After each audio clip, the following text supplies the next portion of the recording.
What's going on, everybody? Welcome back to a special episode of the Fans View podcast. My guest today has taken a unique path to professional wrestling. From a background in combat sports to a major health scare, she's built a story that's defined by resilience, determination, and perseverance. You may know her as Xena Phoenix from WoW Women of Wrestling, but she is a trailblazer, being the first Albanian female professional wrestler. Let's dive into her journey. Please welcome back to the podcast, Miss Medina Ali. Medina, how are you doing tonight? Hi, Jarrett. How are you doing? I'm great. I'm good. Technology just decided that we needed to get together again and hammer this thing out because once just wasn't enough. Exactly. I mean, two is always better than one, right? I couldn't have said it better myself. But let's jump in because I'm tired. You're tired. We're all tired. Let's do it, Jarrett. You've got such a journey. The people need to hear about it. First and foremost, what was life like growing up for you? And what kind of kid were you? Yeah, I mean, growing up, I would say the way that I would classify myself as a kid, I was pretty scattered. Maybe it was my ADHD, but I did everything and anything. So, my parents enrolled me in so many extracurriculars. I did every sport. I did gymnastics, got kicked out of gymnastics. I did martial arts, got kicked out of that. Then I found basketball, softball, soccer. So as a kid, I did everything and anything, but I think at that time I didn't realize it, but that was my form of self-expression. So, growing up and going through life, I always kind of reverted back to sports and, even performing. I fell into acting a little bit later on. So that would kind of be my way of me expressing myself as a child and, showing up in this crazy world. I didn't really know how to show up as a young woman. And I think those were areas that I felt so safe and grounded in. And it kind of felt more like me, Medina, right? So yeah, growing up, I had a great family, amazing support system, but I was such a jock. I was such an athlete, which kind of makes sense now that I look back.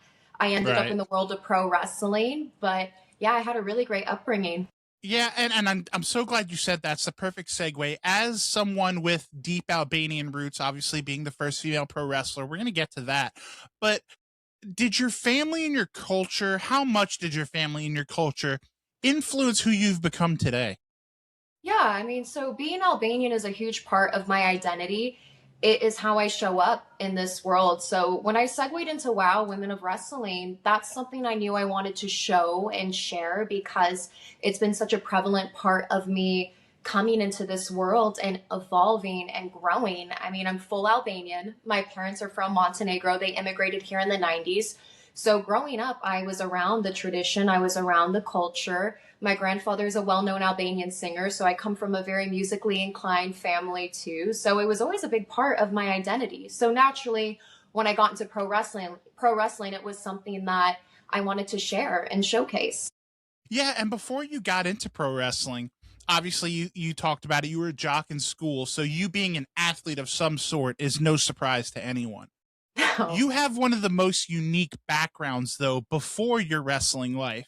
How did combat sports, kind of come into your life, and what drew you towards that? Yeah, combat sports was something that, fell into my life pretty randomly. When I got into college, I had to decide if I wanted to take the athletic route or if I wanted to follow a very traditional path where I would be set up for the rest of my 20s, right? My adult life. So when I got into college, I got my BA in film and media, but I needed to be physically active. So I randomly decided to join an MMA gym. It initially started as fitness, right? So boxing led to Muay Thai. And at that time, I was in love with Ronda Rousey. So I fell in love with the sport. And then I fell in love with Ronda and everything she represented. She was a trailblazer for all women in combat sports and martial arts. So I wanted to do what she did. But then I ended up getting hurt, and then I had a health hurdle. I ended up having a benign tumor in my mouth, which kind of stopped me from doing anything and everything. So I stopped for a little bit. Then I came back around to it. I found Brazilian Jiu-Jitsu, which is the groundwork for everything that I'm doing now. If it wasn't for BJJ, I do not think I would be in pro wrestling at all. So I found BJJ, and then randomly I got a WWE tryout. So that was my introduction to pro wrestling. I was competing at the time, and it was in the early, I would say 2018, 19. So there was no girls competing. There was no Right. girls in any of my gyms. It was me and all these older guys. So, one, I had to learn how to show up as a young woman, right? Learning how to navigate through a male dominated environment was really scary at first, but I wanted people to know that I took this seriously and I was a real athlete. And this is something that I seriously wanted to pursue, right? So my coach saw that tenacity that I had within me. So he encouraged me to compete. Did that. I choked a girl out in less than 40 seconds. No So biggie. I was like, yeah, no big deal, right? I was so young and I was like, damn, like I'm really good at this. So let me see where this takes me, right? So WWE happened. I had that tryout. I was then exposed to another world that I never thought was feasible for me. Like me growing up, I watched pro wrestling on TV with my dad and my brother. I didn't think that that was an actual job for me to do, right? So I did the tryout. They invited me back to an extended training camp. Caveat is they wanted me to train as a referee. So I was doing everything and anything. I was doing the media. I was doing some of the wrestling. I was learning how to ref, but I learned really early on I wasn't a ref, right? Right. So I left Florida, went back to California. I joined Santino's. I ended up going to a pro wrestling school. And then from then on, I went back to Jiu-Jitsu because I was doing the same thing over and over. And then I wanted to be a pro grappler. And then, wow, Paramount contacted me 2024 and the rest is history. So it's been a back and forth journey. For sure. I mean, and we're going to do a part 2 for everyone that's listening. Is like, I want to hear more about that. Medina's story is so deep that, trust me, guys, we're going to have her back. But just topically, obviously, like you said, you trained in boxing, MMA, Muay Thai, grappling, Jiu-Jitsu, pro wrestling. What lessons from combat sports still influence kind of just the human being that you are today? And on top of that, how has that WWE experience changed you? Yeah, great question. So I would say with combat sports, it has laid the groundwork for how I show up in this world as a woman, right? It's taught me about discipline and perseverance and also courage, right? If it wasn't for me navigating through that world, I don't think I would have the confidence to show up the way that I have been the past couple years. I think I would have been too afraid. I wouldn't be, confident in my abilities to do what I'm doing. But, segueing into WWE, I always look back for, just certain lessons that have been embedded within my life and everything's worked out the way it's supposed to. WWE was really scary. And at that time, that was the biggest opportunity that had fallen into my life. So it tested me mentally more than anything. Physically, obviously, it's a challenge, but it exposed me to so many new things. And I was so proud of how I showed up and how I actually did that tryout, because thinking back to my younger self, never in a million years would I think that I'm capable of doing something like that. But I did a damn good job, right? And then going through that experience instilled way more confidence. Like, obviously, I didn't sign a contract, but I left with my head held high because I did something that 90% of the population is not able to experience. And I did a great job and I committed 150%. So I left feeling confident and good about myself, so it's some lessons. I love that so much. One thing I did want to touch on from earlier in life was we kind of talked about it, the health scare that you had with the benign tumor. Can you talk about a little bit what pushed you through that period? Because obviously as a young woman, that is a difficult thing to go through. You had to put your whole athletic career on hold, your whole life on hold. And looking back now, how did that experience kind of change who you are as a person outside of wrestling, outside of, all the outside things? Yeah, so when I was diagnosed with that benign tumor in my upper palate in my mouth, it was a really scary period in my life. Obviously, I was a young woman, and at that time, I had never experienced anything like that. I wouldn't say that I was depressed, but I reached an all-time low where I felt that I had no future. There was no future guaranteed. And that at that time, I was in college, I was studying, I was trying to get my BA in film and media. So I was acting and I was producing and I was writing these short films. So everything that I did and wanted to do was in front of a camera, right? It involved me speaking. So at the time, doctors were telling me that there was a high chance I wouldn't be able to speak again. I would have a prosthetic put in my mouth. I would have to relearn everything that I've learned the past 20 years when it comes to communication, right? So I was scared. I'm really lucky that I have an amazing support system. Like, I'm so blessed that I have great family and friends that have been with me step by step. But for me internally, I felt so alone. I felt so alone and I was so scared because it was the first time in my life where I had no guarantee. I didn't know what my next step is. And I'm someone that's so goal oriented, right? I like Mm. to have my short term goals, my long term goals. So I know what I'm working towards. I had nothing to look forward to. So at that time, I really had to lean on, God and the universe that I was going to heal quickly and it's all going to work out the way it's supposed to. I'm lucky because I was young and I was healthy and obviously I healed very quickly, but it taught me patience. It taught me how to be faithful. It taught me how to be present and intentional with where we're at now. And that's something I still kind of struggle with today is if you're always so focused on the future, you're going to miss out on what's happening in the present moment. So it really pulled me back to reality and also reiterated what's actually important in life, your health, your family, your connections, your relationships. Those are the things that actually matter. So there was many lessons in it. It was a really tough time, but I think going through that taught me a lot about resilience and being faithful, which is why I think nowadays I try to be as positive as I can because at any given moment, things can be taken away from you. Yes, yes. Well said. So well said. And I find myself, I just noticed like every question, like, and how did that change you as a person? Because man, the things you have been through, that Yeah, your journey is just remarkable. thank you. One thing I wanted to touch on, because I find it so interesting, is that Xena Phoenix name. Obviously, it's all about interpretation and stuff like that. Because when I think of your name, I think of, man, she's been through so much. She's kind of like a phoenix, coming back from the ashes. But you actually told us the first time we tried to record that's not necessarily where that name from. Can you explain how Xena Phoenix came about? So Xena Phoenix was a name that actually came from my parents. Phoenix derived from my childhood. So growing up, like I mentioned earlier, I played so many sports. I was on a basketball team, and long story short, I ended up getting kicked out of this game because I was too aggressive, right? So my dad pulled me aside after the game and he looked at me and he said, listen, we're going to have a talk afterwards, okay? You go talk to your coach, you go talk to your teammates, and then you come back to me. So at that time in my head, I'm overthinking, oh, I'm in trouble. I'm in grounded. I've done too much, right? So I end up going back to my dad and my dad looks at me and he says, listen, this fire you have, this spirit is your talent.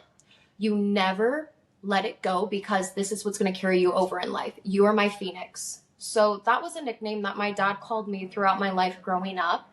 So whenever I had a low point or I felt insecure or I was struggling with something, I would always think back, listen, I'm the phoenix. I'm always rising from the ashes. I can overcome anything, right? So my dad gave me Phoenix. Xena is a cute little story that came from my mom, right? So I pitched the idea at WoW to have Phoenix as my last name, right? So the story writer was like, okay, so Phoenix is great, but what rhymes with Phoenix? So in my head, I'm thinking, man, like I picked such a difficult last name. What the hell is going to rhyme with Phoenix, right? So I'm driving from training and I call my mom up. I'm like, listen, Phoenix is my last name, but what should my first name be?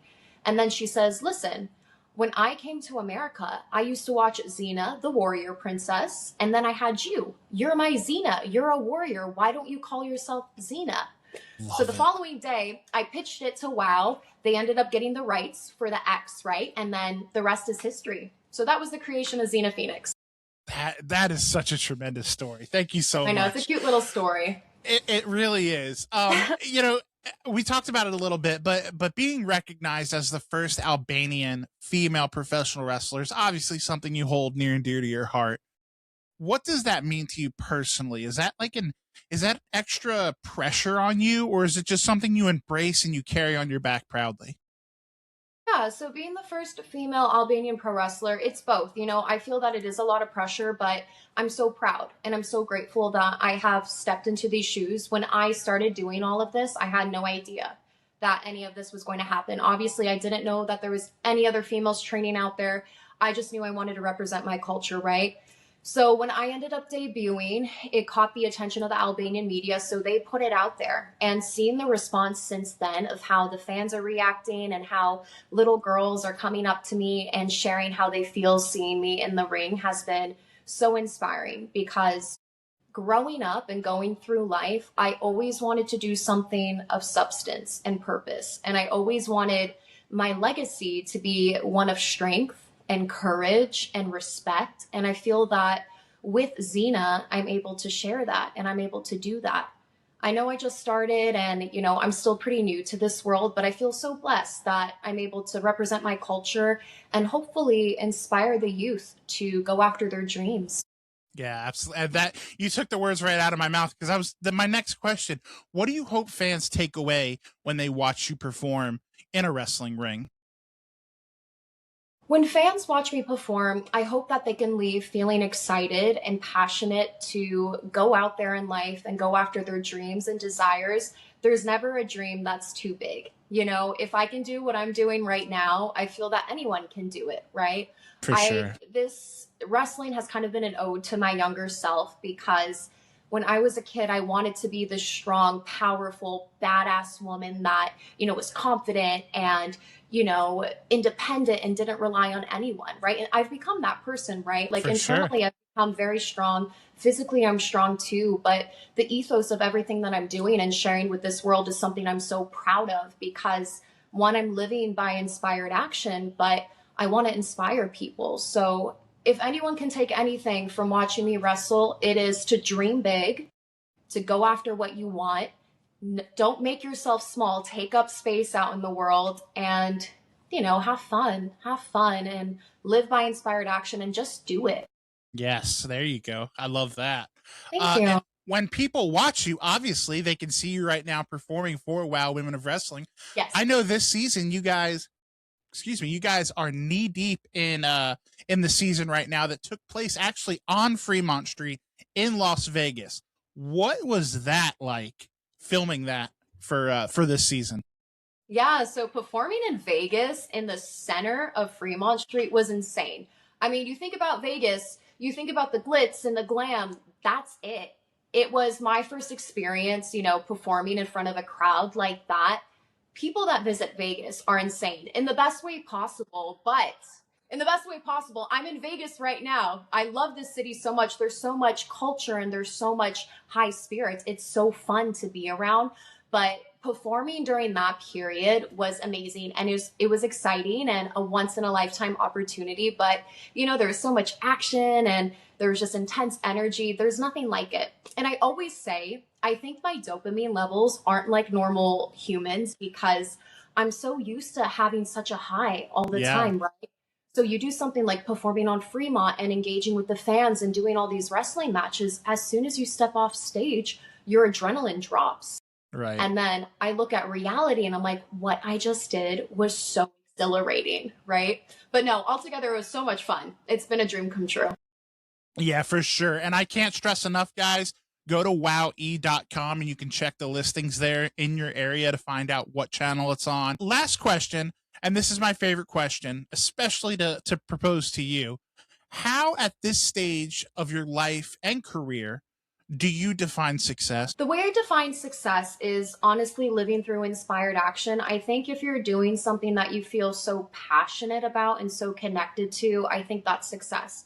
I know from an outsider's perspective, it's like money, fame, all these different things. Like, sure, if that's how you classify success, that's great.